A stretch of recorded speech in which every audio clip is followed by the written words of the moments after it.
আমাদেরকে একমাত্র বাঁচাতে পারেন তিনি হচ্ছেন আমাদের আল্লাহ। সেই দিন আল্লাহ আমাদেরকে বাঁচাবেন। আল্লাহ আমার রব, সেই রবি আমার সব। আল্লাহ আমার রব, আমার সাথে সবাই বলবেন, আল্লাহ আমার রব, সেই রবি আমার সব। আল্লাহ আমার রব, সেই রবি আমার সব। দমে দমে তনু মনে তারি অনুভব। আল্লাহ আমার রব, সেই রবি আমার সব। তোমার দুনিয়াতে আমি যেদিকে তাকাই, অথই নিয়ামতে ডুবে আছি সবাই। তোমার দুনিয়াতে আমি যেদিকে তাকাই, অথই নিয়ামতে ডুবে আছি সবাই। পাখালির গানে শুনি তসবিহ কলরব, তসবিহ কলরব। আল্লাহ আমার রব, সেই রবি আমার সব। আল্লাহ আমার রব, সেই রবি আমার সব। দমে দমে তনু মনে তারি অনুভব। আল্লাহ আমার রব, সেই রবি আমার সব। তোমার মদদ পেলে আমি আর না কিছু চাই। তোমার প্রেমের অনল আমি কি দিয়ে নিভাই। তোমার মদদ পেলে আমি আর না কিছু চাই। তোমার প্রেমের অনল আমি কি দিয়ে নিভাই। যার হয়েছ তুমি তার নেই যে পরাভব, নেই যে পরাভব। আল্লাহ আমার রব, সেই রবি আমার সব। আল্লাহ আমার রব, সেই রবি আমার সব। দমে দমে তনু মনে তারি অনুভব। আল্লাহ আমার রব, সেই রবি আমার সব। বলছিলাম সেই ভয়াবহ কঠিন দিনে আমাদেরকে যিনি বাঁচাবেন তিনি কে? সেই দিন আল্লাহ আমাদেরকে বাঁচাতে পারবেন। সেই দিন আমাদেরকে আল্লাহ বাঁচাবেন। সেই দিন আল্লাহ রব্বুল আলামিন 7 শ্রেণীর মানুষকে তার আরশের ছায়ার নিচে স্থান দেবে। সেই দিন কোনো ছায়া থাকবে না একমাত্র আল্লাহর আরশ ব্যতীত। এই জন্য বিশ্বনবী বলেন, সাবআতুন ইউদিল্লুহুমুল্লাহু ফি দিল্লিহি ইয়াওমা লা দিল্লা ইল্লা দিল্লুহু। আল ইমামুল আদিল। বিশ্বনবী বলেন, কিয়ামতের দিন রব্বুল আলামিন 7 প্রকার ব্যক্তিকে তার আরশের ছায়া স্থান দেবে। সেই দিন আল্লাহর আরশের ছায়া ব্যতীত পৃথিবীর কোনো ছায়া থাকবে না। সেই দিন কয় প্রকার মানুষকে দেবেন? 7 প্রকার। আমরা একটি একটি করে জেনে নেব যে সেই 7 শ্রেণীর ব্যক্তি কারা। আমরা সেই 7 শ্রেণীর ব্যক্তির মধ্যে আমরা অন্তর্ভুক্ত হওয়ার চেষ্টা করব। আমরা বলি ইনশাআল্লাহ। আল্লাহ তাবারক ওয়া তাআলা আমাদেরকে যেন সেই 7 শ্রেণীর মানুষের মধ্যে অন্তর্ভুক্ত হওয়ার তৌফিক দেন। আমরা সকলে বলি আল্লাহুম্মা আমিন। তার মধ্যে প্রথম শ্রেণীর মানুষ হবে আল ইমামুল আদিল, ন্যায়পরায়ণ শাসক। The just king, the just ruler, the just জাজ।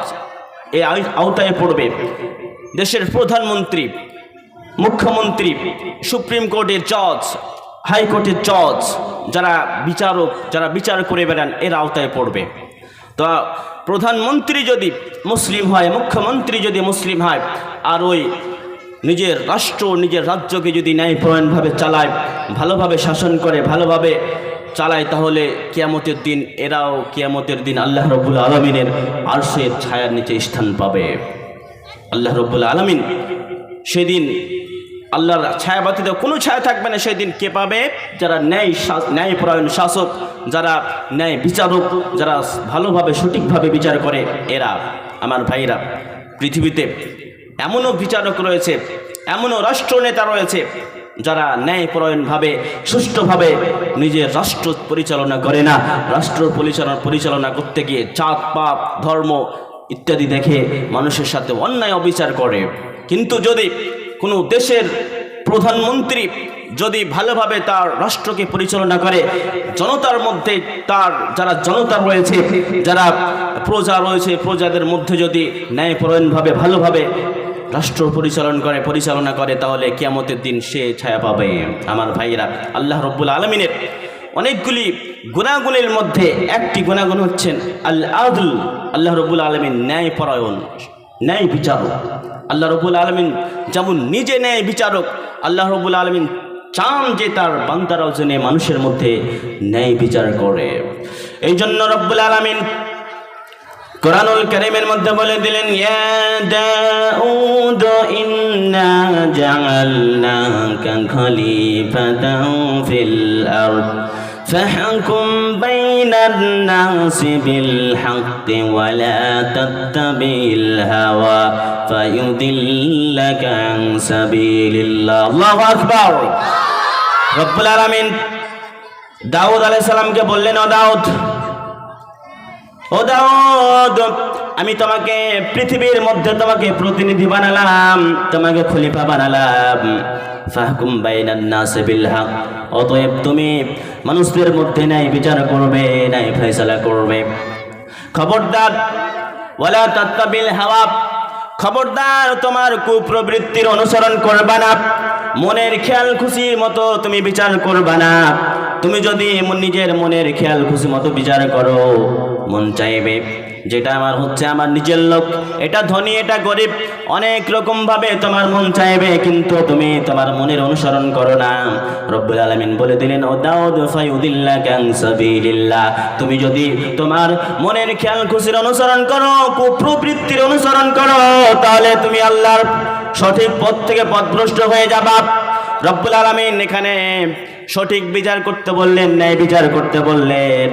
অন্য জায়গায় রব্বুল আলামিন বিশ্ব নবীকে সম্বোধন করে বলেন, ফাহকুম বাইনাকুম বিমা আনজালাল্লাহ। ও নবী, আপনি মানুষদের মধ্যে ফয়সালা করুন, ন্যায়ভাবে ফয়সালা করুন, যেটা আপনার প্রতি রব্বুল আলামিনের পক্ষ থেকে অবতীর্ণ হয়েছে তা দিয়ে তুমি ফয়সালা করো, তা দিয়ে তুমি বিচার করো। কিন্তু আজকে আমাদের সমাজে যে বিচারগুলো হয়, সেই বিচারগুলো কোরআন দিয়ে হয় না, হয় নাকি? হয় না, কোরআন দিয়ে হয় না। আমরা নিজের খেয়াল খুশি মতো বিচার করি। আর আমাদের সমাজের যারা বিচারক, আমাদের সমাজে বিচার হলে ডাকে কারাকে? যারা কোরআন হাদিস জানে ওনাকে ডাকে না। আমাদের সমাজে দেখে যে অঞ্চলের মধ্যে সবচাইতে বড় গুন্ডা কে, ওকে ডাকো। সবচাইতে বড় মদখোর ঘুষখোর কে, ওকে ডাকো। ও কি বিচার করবে? ও তো বিচার করতে পারে না, ও তো কোরআন হাদিস বোঝে না। কোরআন হাদিস দিয়ে বিচার করবে না, তখন সে যেই দিকে মাল পাবে সেই দিকে গিয়ে ন্যায়কে অন্যায়, অন্যায়কে ন্যায় করে থেকে রেখে দেবে। এরকমভাবে আমাদের সমাজের বিচারগুলো হয়, কিন্তু এমনভাবে বিচার করা যাবে না। যারা সমাজের বিচারক তারা শুনেন, খবরদার এভাবে বিচার করা যাবে না। এই জন্য বিশ্বনবী বলেন, আল কুজাতু সালাসুন, কাজী হচ্ছে তিন প্রকারের। যারা বিচার করে ওরা তিন প্রকারের। ইসনানে ফিন্নারে ওয়া ওয়াহিদুন ফিল জান্নাহ, দুই প্রকার বিচারক যাবে জাহান্নামে এবং এক প্রকার বিচারক যাবে জান্নাতে। যে প্রকার বিচারক যাবে জান্নাতে, বিশ্বনবী বলেন যে ব্যক্তি ন্যায় অন্যায় বুঝলো এবং কোরআন হাদিস দিয়ে ফয়সালা করলো, ওই ব্যক্তি যাবে জান্নাতে। আর এক প্রকার যারা জাহান্নামে যাবে, ন্যায় বুঝলো কোনটা ন্যায় কোনটা অন্যায়, তারপরেও স্বার্থ টেনে বিচার করে ন্যায়কে অন্যায়, অন্যায়কে ন্যায় করে দিলে এই ব্যক্তি জাহান্নামে যাবে। এরপরে তৃতীয় প্রকার যে জাহান্নামে যাবে, বিশ্বনবী বললেন যে ন্যায় বুঝলো না, অন্যায় বুঝলো না, কিছুই বুঝলো না, নিজের খেয়াল খুশি মতো কিছুই বোঝে না, তার উপরে বিচার করে বেড়ায়। এই তিন প্রকারের বিচারক, যারা দুই প্রকার যাবে জাহান্নামে, এক প্রকার যাবে জান্নাতে। তো যারা বিচারক ভালোভাবে বিচার করবেন কোরআন এবং হাদিসকে সামনে রেখে, আর যারা বিচার করতে ডাকবেন, যারা কোরআনওয়ালা, যারা কোরআন জানে, যারা কোরআন বুঝে, ওদেরকে বিচার করতে ডাকবেন, তবে আপনার সঠিক বিচার হবে। নচেত আপনি যার যদি অন্যায় অপরাধী হন, তাহলে তো আপনি আরো অপরাধী বসে যাবেন। খবরদার, এমন করা যাবে না, এটা করা যাবে না। রব্বুল আলামিন মানুষদেরকে আদেশ করেছেন, ওয়াইদা হাকামতুম বাইনান নাস আন তাহকুমু বিল আদল, ও মানুষেরা, যখন তোমরা মানুষদের মধ্যে ফয়সালা করবা, বিচার করবা, তখন তোমরা হকভাবে ন্যায়ভাবে বিচার করবা। খবরদার অন্যায়ভাবে বিচার করবা না, স্বার্থ টেনে বিচার করবা না। যেটা ধনী এটা গরিব, ধনী হলে ওকে, অন্যায় করলে ওকে, তুমি বলে দিলা যে না ও ভুল করেনি, ওই ঠিক করেছে, গরিব তার জন্য ওকে অন্যায় সাজিয়ে দিলা, ওকে অন্যায়কারী সাজাইয়ে দিলা।